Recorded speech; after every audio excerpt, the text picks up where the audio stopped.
mulai saja ya. Nanti kalian ada yang mau praktikum jam 10 kan?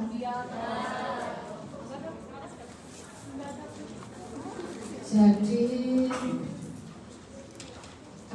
sudah saya kasih alarm nanti jam 9.40 mungkin terjadi silahkan keluar. Kita selesai. Baik, infeksi menular seksual ini nanti ada ski slide-nya ya. Ski slide-nya nanti setelah libur lebaran. Tapi untuk pretestnya nanti ini sudah saya carikan jadwal ini yang kira-kira kalian sebenarnya cukup lumayan. Jam 10 itu kalau nggak salah ada kuliah online apa gitu. Kalian kan paralel dengan blok 5A ya, kayaknya yang 25 Maret jam 10 itu kuliahnya blok 5A online sepertinya gitu. Jadi ini ya untuk pretestnya nanti ya masuknya ke MS Teams-nya yang kakak 6, kemudian ada di channel PFIMS-nya. Oke ya. Nah ini untuk tingkat kemampuan dari diagnosis infeksi menular seksual. Kalau dilihat berdasarkan SKDI, infeksi menular seksual itu ada di 3 sistem. Ya, yang pertama di sistem ginjal dan saluran kemih, alat kelamin pria. Di sini ada diagnosis ini. Kompetensinya antara 3 sampai 4. Kemudian di sistem reproduksi yang mungkin bersinggungan dengan kuliahnya Dokter Riril barusan ya, nanti silahkan digabungkan apa yang saya sampaikan dengan yang disampaikan. Oke, ya boleh.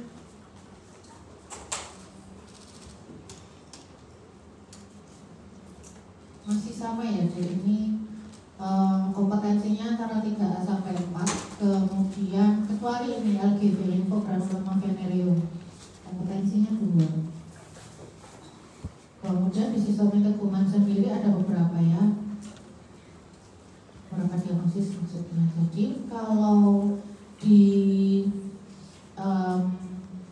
UKM PPD diagnosis itu sering keluar gitu ya, dari mulai sifilis sampai gonore sampai papilloma fulminata semuanya bisa keluar, karena nanti di UKM PPD kan kalian diminta untuk soal-soal yang keluar biasanya yang tingkat kemampuannya 3 dan 4 ya gitu. Jadi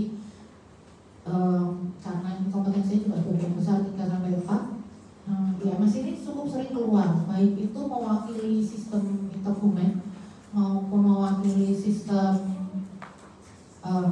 genitalia, urogenitalia, maupun bisa juga mewakili sistem reproduksi. Jadi lumayan sering keluar. Ya ini per definisi ya, penyakit menular seksual adalah penyakit yang berlatar melalui hubungan seksual. Gitu. Tapi bisa juga melalui kontak langsung dengan alat-alat yang terkontaminasi. Nah, karena sebagian besar itu disebabkan oleh infeksi, maka bisa disebut juga sebagai infeksi menular seksual atau IMS. Jadi kalian mau nyebut IMS boleh, mau nyebut PMS boleh. Kemudian semua cara hubungan seksual itu bisa menularkan IMS, baik itu genitogenital, orogenital maupun anogenital. Nah ini untuk 8 sindrom jenis IMS yang sering dijumpai. Kurang lebihnya nanti saya tidak akan menjelaskan semuanya ya. Ini sebenarnya lebih enak dipelajari menggunakan buku panduan IMS dari Denkes. Itu panduan praktisnya aja. Kalau secara teori ya mungkin dari textbook yang lain. Semua ada bahkan alurnya di buku IMS itu, nanti saya tunjukkan contoh bahkan alurnya ya. Nah ini klasifikasi IMS-nya. Jangan lupa, jadi IMS itu berdasarkan keluhannya dibagi menjadi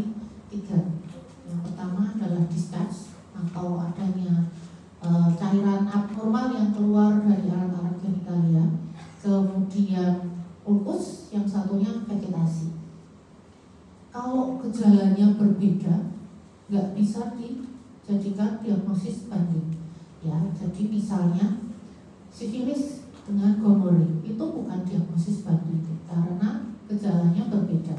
Sifilis itu gejalanya di umpus, gonore itu gejalanya di discharge. Itu ya, ini yang sekarang sudah dijelaskan. Nanti kalau koas ketemu saya, kemudian saya tanya diagnosis bandingnya apa deh? Sifilis. Loh, pasiennya keluarnya kan jangan aku diagnosis bandingnya sifilis. Itu ya. Jadi diingat-ingat. Ada 3 klasifikasi berdasarkan keluhan utamanya. Nah ini discharge. Discharge kalau di laki-laki itu keluarnya dari uretra, kalau di perempuan keluarnya dari vagina. Jadi kalau di uretra itu diagnosisnya adalah ini: uretritis gonore, uretritis non gonore, kemudian uretritis persisten atau rekuren. Persisten atau rekuren ini bukan kompetensi kalian, jadi cukup mempelajari 2 ini saja. Kemudian kalau yang dari perempuan asal discharge ada 2 ya, bisa dari vagina dan bisa juga dari cervix. Kalau dari vagina nanti diagnosis bandingnya adalah ini. Kalau dari cervix diagnosis bandingnya adalah ini. Cervix, discharge cervix pada perempuan itu adalah padanan, discharge uretra pada laki-laki. Ya, jadi kalau pasangan laki-lakinya menderita gonore atau non gonore, pasangan perempuannya bisa langsung diobati untuk cervicitis gonore atau cervicitis non gonore tanpa dilakukan pemeriksaan. Karena biasanya pada perempuan itu tidak bergejala, gejalanya cuma keputihannya. Kalau perempuannya nggak aware, mungkin dia akan merasa bahwa itu keputihan yang normal. Itu satu. Atau bisa juga kalau pada PSK itu karena memang dia sangat menjaga kebersihan genitalianya, jadi nggak ada discharge, tapi kalau di swab ada gonorenya. Nah itu agak susah kalau pada perempuan ya. Kemudian, nah kalau yang vegetasi cuma ada 1, kondiloma acuminata. Sedangkan kalau lupus seperti yang tadi sudah saya sampaikan ya, untuk lupus kepentingannya kalian diagnosis bandingnya ini santroid, sifilis, dan herpes simplex atau herpes genital. Jadi sekali lagi kalau ada keluhan kencing nanah jangan didiagnosis banding sifilis ya deh, karena keluhannya beda. Sifilis itu dia stadium 1-nya adalah keluhannya lupus atau luka di kemaluan. Nah ini bagan alur yang ada di buku IMS dari Denkes. Di sana ada banyak bagan alur. Pada beberapa diagnosis penyakit ada lebih dari 1 bagan alur. Nanti silakan dicermati. Seperti yang saya contohkan ini adalah duh tubuh ya, duh tubuh itu discharge. Duh tubuh uretra dengan pendekatan sindrom dan duh tubuh uretra dengan pemeriksaan mikroskopis. Bentuknya agak beda ya, mungkin nggak terlalu kelihatan ya. Di sini sudah ada semua. Jadi apa yang disebut dengan faktor risiko gitu ya. Nanti kalau misalnya ada pasien datang dengan keluhan kencing nanah, ini ada pasien datang dengan duh uretra atau keluar nanah dari kemaluannya atau kencingnya sakit laki-laki gitu ya. Kalian bisa melakukan anamnesis terutama faktor risiko. Faktor risikonya apa? Ini ada di sini. Buku e-booknya online banyak ya, jadi nanti tetap saya upload juga di Teams kok. Jadi kalau misalnya di sini nggak kelihatan nanti bisa langsung dilihat di e-booknya. Ini saya contohkan saja. Faktor risikonya ada di sini. Jadi kalian harus menanyakan semua yang ada di sini. Kemudian kalau kalian praktek di fasilitas kesehatan tanpa adanya pemeriksaan laboratorium, yang diikuti adalah ini. Cukup pendekatan sindrom ya. Pendekatan sindrom itu artinya dari anamnesis dan pemeriksaan fisik saja. Tapi kalau di tempat praktek kalian nanti ada laboratorium sederhana, bisa dilakukan pemeriksaan mikroskopis. Mengikutinya adalah alur yang ini. Demikian juga nanti dengan discharge perempuan.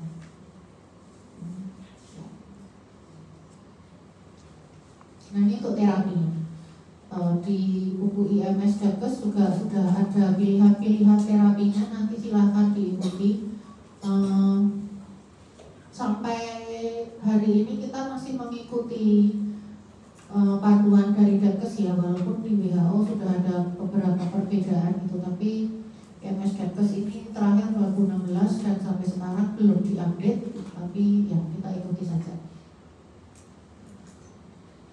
Nah ini kalau yang untuk perempuan discharge vagina ini ada 3 bagan. Nanti silahkan dilihat ya bedanya apa. Yang pertama adalah pendekatan sindrom. Jadi kalau pendekatan sindrom itu tadi ya berdasarkan anamnesis dan pemeriksaan fisik saja. Bahkan kadang-kadang nggak bisa pemeriksaan fisik kalau pada perempuan karena datang pada waktu menstruasi. Kalau menstruasi kan nggak kelihatan discharge. Kemudian ekspektor juga nggak bisa sih, ya kalau menstruasi maksudnya. Kemudian kalau ada fasilitas spekulum bisa dilakukan pemeriksaan dengan spekulum. Kemudian kalau ada fasilitas laboratorium sederhana bisa dilakukan pemeriksaan laboratorium sederhana ya. Ini yang nanti akan kita pelajari di siswa pemeriksaan pengambilan sampel untuk laki-laki dan perempuan. Nah ini untuk teorinya. Jadi gambarannya deh, kalau pada gonore itu discharge-nya adalah mukopurulen, kalau pada non gonore discharge-nya biasanya dia serus. Mukopurulen itu tahu ya, mukoid itu seperti lendir. Kemudian kalau purulen ya warnanya seperti nanah. Sedangkan kalau non gonore dia lebih cair. Bisa serus saja, bisa seropurulen. Dan ini yang bukan kompetensi kalian. Jadi kalau kita lihat penyebabnya, gonore jelas ya, disebabkan oleh Neisseria gonorrhoeae. Sedangkan kalau yang non gonore penyebabnya cukup banyak dan beberapa agen penyebab ini normalnya ada di saluran genitalia perempuan. Ya, jadi hati-hati kalau menghadapi pasien IMS karena ini sangat-sangat sensitif ya Dek. Dari sejak dulu saya residen tahun antara 2006 sampai 2010 waktu di stase IMS itu 3 bulan, dalam jangka waktu 3 bulan itu ada sekian pasien yang keluar dari ruang periksa itu mereka bertengkar gitu ya, karena ya namanya juga diabetes. Jadi yang perlu ditekankan adalah penularan melalui hubungan seksual atau alat-alat yang terkontaminasi gitu ya. Kadang-kadang mereka, terutama yang laki-laki, ngelesnya adalah kayaknya kena di ini dong, toilet umum, kemarin saya di toilet kecil, di toilet umum. Gimana bisa, ya kan? Saya bilang gini, ada yang nanya, bisa nggak dok saya ketularan dari toilet umum? Bisa mas, gitu. Soalnya permasalahannya adalah bakteri itu harus nempel langsung di kelaminmu gitu. Ya kecuali kamu di kelamin di toilet umum tuh kelaminnya digesek-gesek di toilet kan bisa gitu. Ya, atau ada juga yang agak bisa nggak dok? Saya kenanya di tempat pijet gitu. Bisa, memang situnya dipijet. Ya enggak dong, gitu kan? Katanya enggak. Nah terus kok bisa kena? Kan harus nempel situ. Kan saya telanjang bulat dong. Baik, itu cerita-cerita aneh dari pasien-pasien IMS yang mungkin mereka denial kalau tindakannya itu berisiko tinggi dan kalau ternyata pada akhirnya kena mereka denial. Atau bagaimana caranya supaya bisa membodohi pasangannya. Itu ya.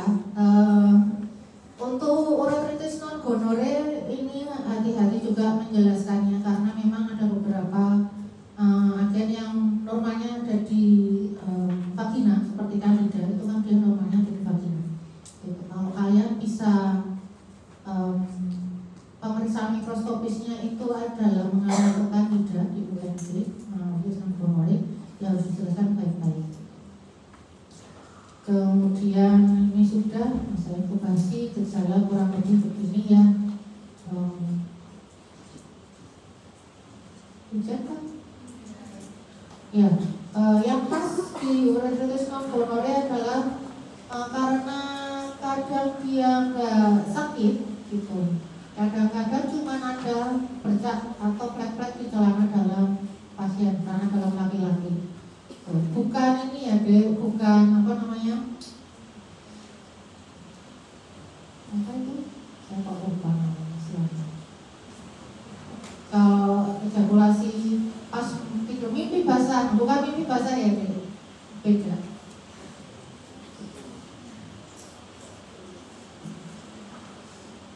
Ini untuk pemeriksaannya, pemeriksaan fisiknya kalau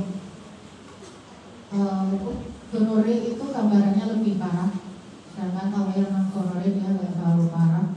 Kemudian pemeriksaan mikroskopisnya, pemeriksaan laboratoriumnya dari discharge-nya, maka di gonore discharge harus kita cari dulu PMN-nya ya, polimorfonuklear atau leukositnya. Leukositnya ada atau tidak. Setelah itu baru nanti dilihat ada bakterinya atau tidak. Bakterinya istilahnya Diplococcus gram negatif ya. Diplococcus gram negatif ada atau tidak. Jadi kalau kalian di OC nanti ada pasien discharge, yang dicari pertama kali adalah PMN-nya. Dok, saya melakukan pemeriksaan swab dari uretra untuk melihat apakah ada leukosit dan Diplococcus gram negatif. Itu ya, jangan cuma Diplococcus BDM-nya ada atau tidak. Oh. Karena yang harus pertama kali dicari adalah leukositnya. DGMI itu Diplococcus gram negatif intrasel leukosit. Jadi harus dicari dulu leukosit. Ini komplikasinya gitu ya. Komplikasinya sebenarnya cukup banyak gitu. Cuma kadang-kadang kalau komplikasi lokal biasanya para pejabat tangguh ini nggak takut ya. Gitu. Yang ASEP juga mereka nggak ngerti prostatitis dan sebagainya. Nanti testisnya membesar, sakit mas dan sebagainya, itu nggak takut gitu. Tapi kalau dibilang bisa steril, bisa mandul itu biasanya nggak takut gitu. Atau kadang-kadang dijelaskan nanti bisa sakit jantung kan, ada banyak miokarditis dan sebagainya. Bisa sakit jantung itu tambah takut lagi. Kalau dijelaskan resiko terbesar dari hubungan seksual yang tidak aman itu adalah kena HIV, masih banyak juga yang bilang nggak pakai kondom. Pakai ya, tidak ya. Ini saya kasih kotak karena sepertinya kalian kompetensinya di sini aja, jadi menulis akut nanti dipelajari ya.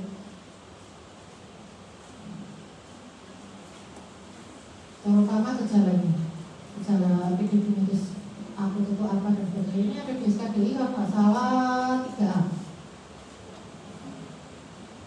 Lanjut ya, kita ke discharge pada perempuan yang agak banyak. Jadi seperti yang tadi sudah saya jelaskan, discharge pada perempuan asalnya bisa dari vagina, bisa dari cervix. Kalau yang dari vagina, nah kalau keputihannya menggumpal seperti ini itu khas untuk kandidiasis. Sedangkan kalau keputihan ini dengan pemeriksaan inspekulo ya dok. Dengan pemeriksaan inspekulo, kalau discharge dalam itu berbuih, maka kemungkinan besar dia leishmaniasis. Bisa untuk pembahasan ini ya, apa namanya, skenario kalian kan. Di skenario kan putihannya kuning, nanti dilihat. Kemudian ini untuk penyebabnya aja. Kemudian yang khas di sini ini ya. Nah itu keputihannya kuning dan gatal ya di skenario, jadi nanti bisa dibahas. Kira-kira dia keputihannya karena apa? Yang khas kalau di bakterial vaginosis adalah bau ikan gitu ya. Kadang-kadang pasiennya bilang baunya busuk. Kemudian kalau yang sudah menikah atau sudah aktif secara seksual, kadang-kadang bilangnya adalah setelah hubungan seksual jadi bau banget dok.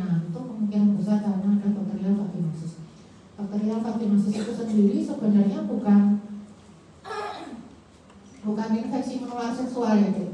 Itu hanya pergantian flora normal saja.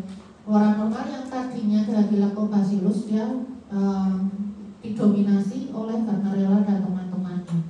Lactobacillusnya berkurang. Kenapa? Karena salah satunya karena hubungan seksual. Kemarin di kelompok saya ada yang membahas faktor risiko keputihan itu apa.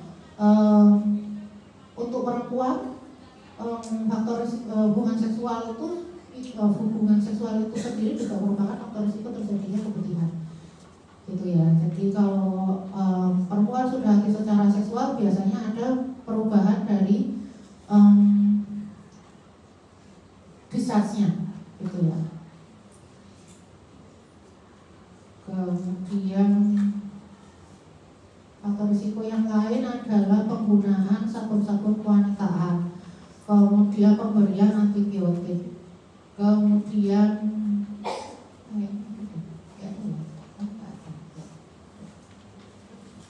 karena tadi sabun-sabun kewanitaan dia sifatnya antiseptik, gitu. Kalau antiseptik maka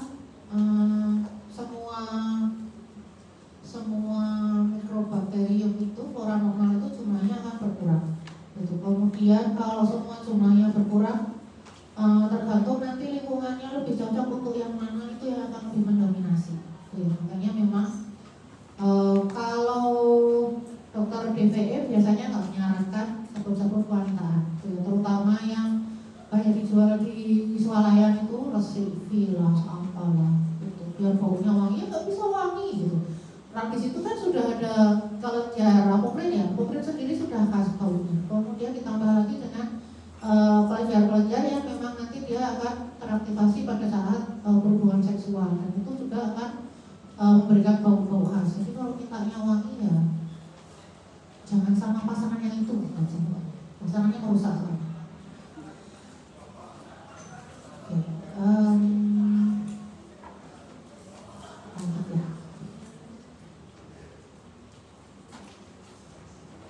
Yang khas pemeriksaannya adalah di sini. Rusel itu sebenarnya dia sel epitel, sel epitel yang dikelilingi oleh bakteri-bakteri yang menyebabkan tadi bakterial vaginosis. Jadi Lactobacillus itu kan gram negatif. Kalau gram negatif warnanya seharusnya di pemeriksaan gram adalah merah. Jadi kalau di pemeriksaan swab dari vagina itu ketemu cellsnya, sel epitel yang dikelilingi oleh bakteri-bakteri gram positif, maka ya itu namanya cells. Untuk pengobatan nanti bisa dilihat di buku panduan IMS ya. Kemudian kalau rekombinasi yang khas di sini strawberry cervix. Kemarin itu di skenario pemeriksaannya perineumnya bercak-bercak merah, nanti mungkin maksudnya strawberry cervix tapi karena strawberry cervix cuma di cervixnya ya, bukan di perineum.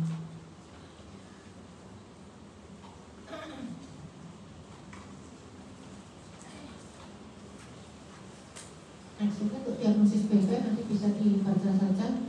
Kemudian cervicitis gonore dan non gonore ya, seperti yang sudah saya jelaskan sebelumnya ya, untuk pada perempuan cervicitis itu biasanya nggak bergejala.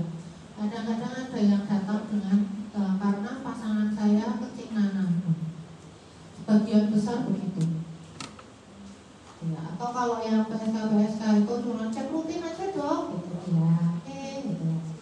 Karena dia sebenarnya ya biasanya nggak ada discharge-nya.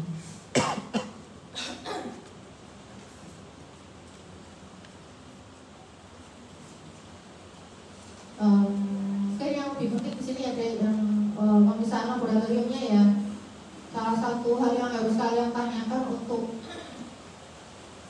discharge pada perempuan, ditanya pasiennya dia akseptor KB atau bukan. Kalau akseptor KB dia KB-nya apa? Atau KB IUD enggak? Jadi kalau KB-nya IUD maka nanti PMN-nya harus lebih dari 30. Itu yang PMN-nya harus lebih dari 30. Kemudian ada PGNI berarti dia gonore. Kalau PMN-nya masih pada IUD PMN-nya kurang dari 10, kemudian apalagi nggak ada kurang dari 30, apalagi nggak ada DBNI, kemungkinan besar itu bukan cervicitis, kemungkinan besar itu karena reaksi dari IUD-nya saja. Gitu ya. Kemudian, nah ini kondiloma acuminata. Kondiloma acuminata menurut saya ini paling gampang dikenali ya, karena pasti keluhannya ada benjolan di kemaluan atau daging tubuh di kemaluan atau kutil gitu. Vaksinasinya bisa di mana-mana, bisa di penis, kemudian di pangkal penis, kemudian di pubis, skrotum dan sebagainya. Kalau mereka adalah gay atau anal reseptif, perempuan yang anal reseptif juga ada, maka bisa ada di perianal dan anal. Gitu ya. Kalau cuma di perianal saja kemungkinan besar dia bukan reseptif anal seks ya, tapi mungkin karena penularan dari tempat yang lain. Kemudian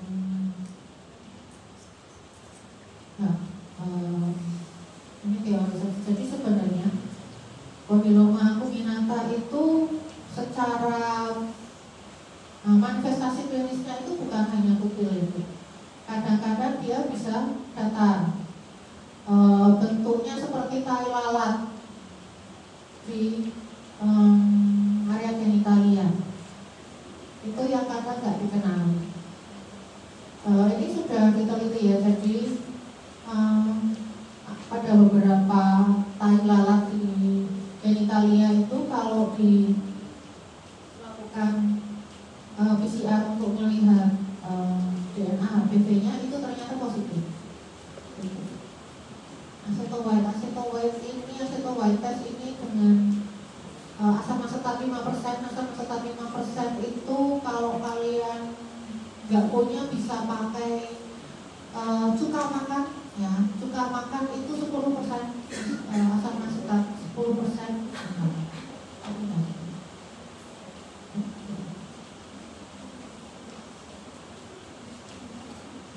Acetowhite, cuka makan itu asam asetat 10%, jadi tinggal dicairkan saja dengan aqueous untuk bisa dapat asam asetat 5%.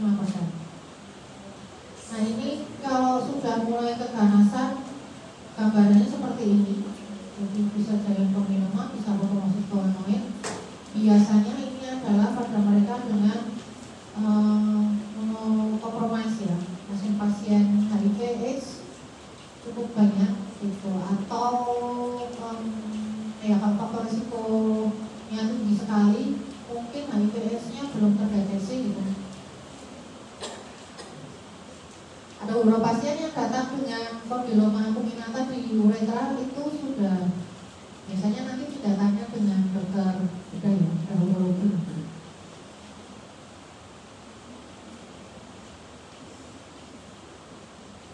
Kemudian ini yang dengan gejala ulkus diagnosis panggilnya sankoid, sifilis dan herpes.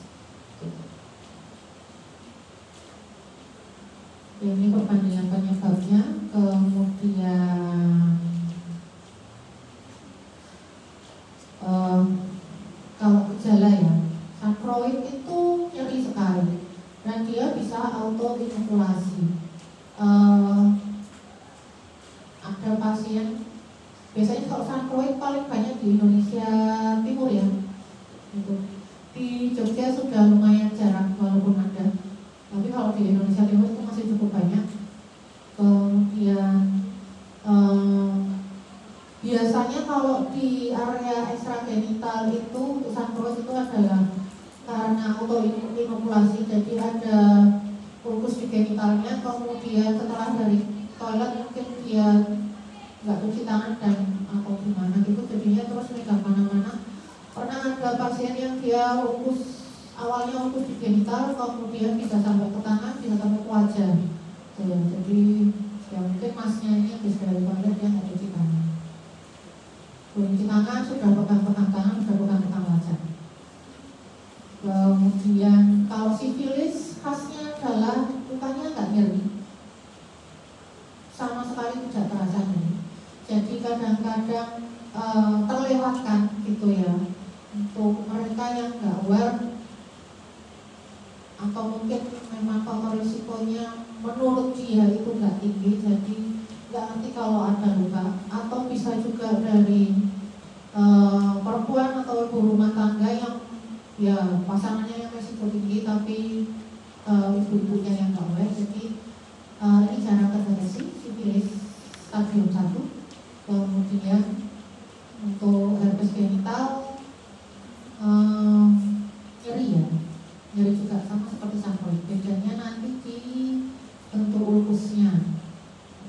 Herpes genital dia nyeri tapi ulkusnya dangkal, sedangkan kalau sanroid itu yang khas adalah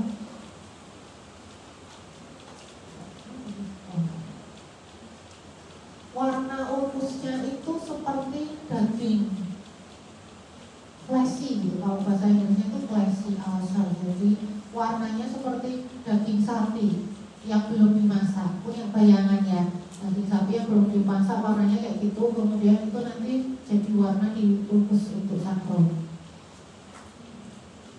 Itu khasnya untuk sanroid. Kalau herpes genital, kadang-kadang keluhannya pasien adalah ada sariawan, karena memang manifestasi klinisnya ulkusnya hampir sama seperti sariawan di mulut gitu ya. Pernah sariawan kan semua sudah pernah lihat sariawannya sendiri ya, kurang lebih gambaran ulkusnya seperti itu tapi di genitalia. Bisa juga di mukosa bibir ya, karena nanti ada episode 1 dan 2. Untuk sifilis ini dia walaupun nggak diobati bisa sembuh sendiri. Sifilis dan herpes genital kalau nggak diobati sembuh sendiri ya. Kalau sanroid biasanya malah tadi bisa kemana-mana. Ini komplikasinya nanti bisa dibaca saja. Kemudian dermatitis inguinal sudah tahu. Nah, yang lebih penting ini karena nanti biasanya kalian terutama untuk yang akan bekerja di perusahaan ya, dokter-dokter perusahaan atau yang di fasilitas-fasilitas yang bekerja sama dengan perusahaan. Jadi sifilis itu dibagi menjadi beberapa. Kalau berdasarkan ada tidaknya ulkus, dia dibagi menjadi stadium primer, stadium sekunder, laten dini dan laten lanjut. Sedangkan untuk pengobatan cuma dibagi menjadi 3, stadium dini dan lanjut dan neurosifilis. Neurosifilis biasanya nanti dengan dokter saraf. Kepentingan kalian adalah di sini stadium sekunder. Stadium sekunder itu kadang tidak terdeteksi. Sebagian besar gejalanya adalah bintik-bintik merah di telapak tangan dan atau kaki. Jangan keliru ya, kalau ada pasien dengan bintik merah di tangan dan kaki, walaupun dia risikonya nggak tinggi. Nggak tinggi itu kalau yang pernah saya temui adalah mbak-mbak pakai jilbab, dia pendidikannya S2, belum menikah, pacarnya cuma 1, tapi sudah pernah hubungan seksual sama pacarnya. Nah itu kan secara anamnesis faktor risiko pasien ini tidak tinggi, tapi dia telapak tangannya ada bintik-bintik merah. Ternyata telapak kakinya juga ada. Kemudian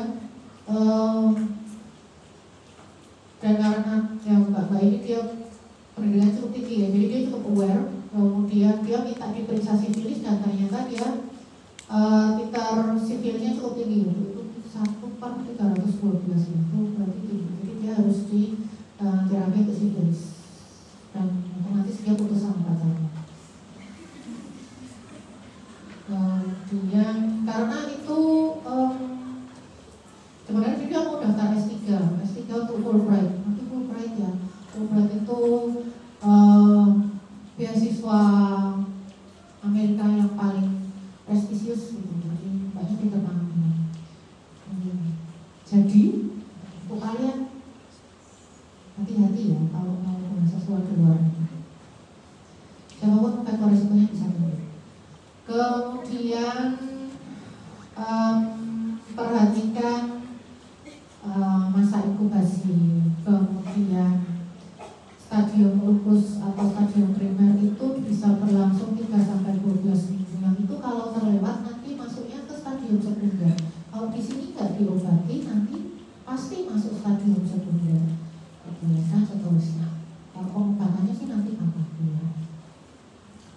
Nah ini cuman, jadi stadium klinis ini kenapa kok bisa tahu ternyata sifilis itu kalau nggak diobati bisa sampai ke neurosifilis, karena dari penelitian ini.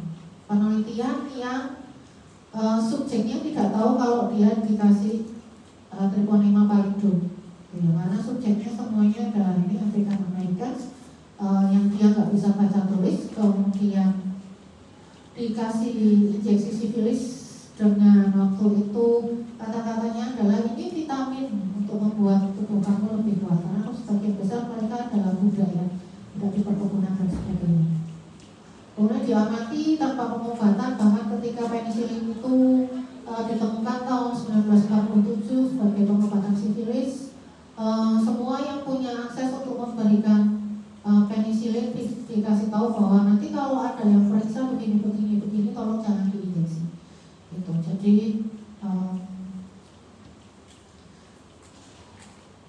ini ya penelitiannya tahun 1972, 40 tahun ya, 40 tahun itu dari 400 yang itu tinggal 74 ya, walaupun nggak tahu ya 74 itu yang lainnya meninggal karena sifilis atau karena penyebab lain. Ini tahun 1997 Bill Clinton minta maaf gitu ya, yang itu tinggal 8 orang waktu itu. Oke. Nah ini tes serologis untuk sifilis, ini perlu juga kalian pahami. Jadi tes serologis untuk sifilis itu ada 2. Yang pertama adalah non-treponemal, yang kedua adalah treponemal. Yang non-treponemal ini ya VDRL, RPR. Saya beri penebalan karena biasanya banyak terdapat di lapangan ini. Di beberapa puskesmas ada RPR, ada juga yang VDRL gitu ya. Kalau itu yang dipakai masih VDRL dan RPR, berarti itu diagnosis bandingnya masih banyak. Cuma kadang-kadang perusahaan-perusahaan TKI dan sebagainya itu pokoknya kalau VDRL-nya positif langsung nggak bisa berangkat.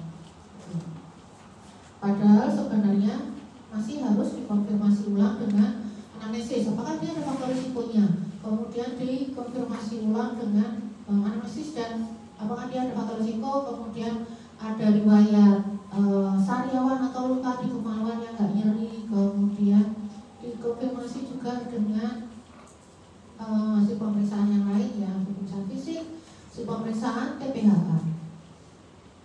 Gitu. Jadi kalau kita tes non-treponemalnya, misalnya nih VDRL dan RPR, VDRL dan RPR itu sebenarnya nggak boleh hanya positif atau negatif, harus dilihat titernya. Kalau titernya lebih dari 1:4 atau 1/4, dia masih meragukan, jadi harus dikonfirmasi dengan anamnesis, pemeriksaan fisik dan TPHA yang paling gampang. Itu ya. Tapi kalau VDRL atau RPR-nya itu 1:32, walaupun dia nggak ada gejala, maka dia masih harus diterapi. Begitu juga kalau VDRL-nya ini 1:1, tapi TPHA-nya positif, berarti dia tetap harus diterapi karena TPHA ini dia sensitif. Ya. Dia spesifik untuk sifilis maksud saya. Jadi berapapun titer VDRL, kalau TPHA-nya positif harus diterapi untuk sifilis. Ya, ini untuk edukasi. ABCD sebenarnya sih ini dari bahasa Inggris ya. A itu untuk abstinence, B itu untuk be faithful, C untuk kondom, D untuk hindari narkoba, E untuk edukasi. Jadi kalau yang nggak bisa abstinence ya paling nggak kalian cuma sama satu pasangan aja gitu. Kalau yang diperses ya paling nggak pakai kondom ya, mulai dari lepas celana sampai selesai. Jadi jangan yang lain-lain dulu gitu. Jangan lupa semua cara berhubungan seksual itu bisa menularkan IMS, termasuk oral seks. Kalau dulu guru saya itu kadang dosen saya ngajarinnya kadang-kadang PSK-nya keluarnya dok saya pilek tapi pileknya di atas. Nah itu